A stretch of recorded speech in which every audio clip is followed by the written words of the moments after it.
We're taking you live now to Beijing, where Foreign Minister Penny Wong is holding a news conference after speaking with her Chinese counterpart. And that is the challenge for this generation, is to navigate those differences wisely. I did set out our positions on issues which I know are so important to Australians and are important to the government. Relevant consular matters, trade blockages, human rights, as well as regional security, international security, and the norms and global rules which underpin our prosperity.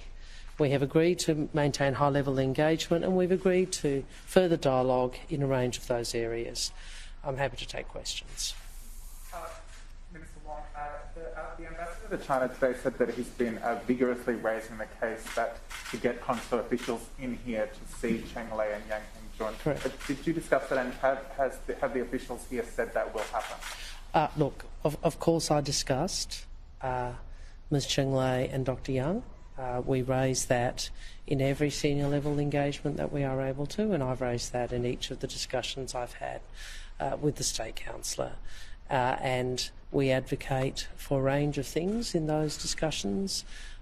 They include for those Australians to be reunited with their families as soon as possible.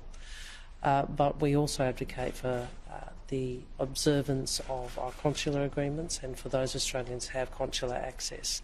Obviously COVID has presented some problems, but it is the case that Australia does believe that those Australians should be given appropriate consular access, and we'll continue to advocate for that. Minister, ahead of the meeting you said having this dialogue in and of itself would be a successful outcome. Now that that's happened, what's the next step toward this path of stabilising the relationship with China? Are there any other outcomes that you can report from the meeting? Look, we had a good discussion about a number of issues, and particularly in the context of trade, there was a discussion about opportunities for further dialogue to work through how we might do what I think is in the best interests of both countries and consumers in both countries, and certainly in terms of Australian exporters and Chinese consumers, and that is for the trade blockages to be removed. I think the point I was making, and I'll continue to make, is dialogue is a prerequisite for managing this relationship wisely. We are very different countries. We are very different political systems. We're very different. Have different views about how our political systems should operate, and we have different interests.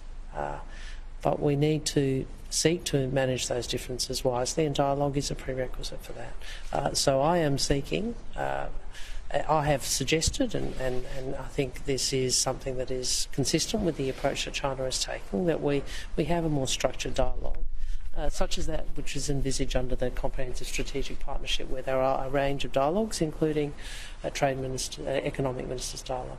Just two things. Would you expect the leaders' meetings to resume under that? As in, could you foresee Anthony Albanese coming here to Beijing next year?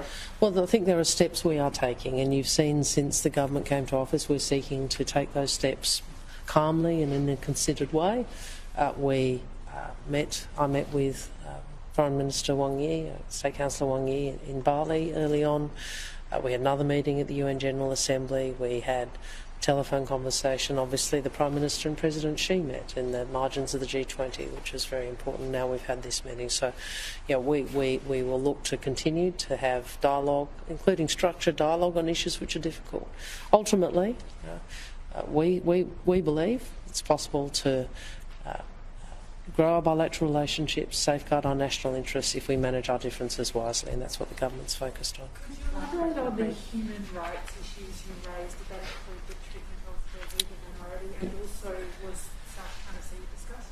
Look, we obviously referenced global rules and norms, as I've said, and we'll have an opportunity to discuss more of that over dinner. But in relation to human rights, the position Australia articulates, foreign ministers before me have articulated, and I have articulated, is to say, look, Australia believes human rights are universal.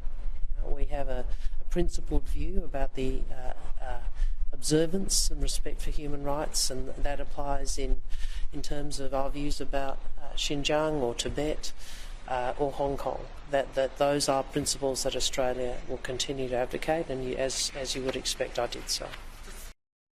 Would Australia support China joining the CPTPP as part of this discussion around trade blockage? Well, look, I've previously said in relation to the CPTPP, our focus is on the current UK accession and any economy that sought to join the CPTPP would need to ensure that all parties to the agreement are confident that it could meet its very high standards. Thank you very much. That was Foreign Minister Penny Wong speaking following her meeting with her Chinese counterpart.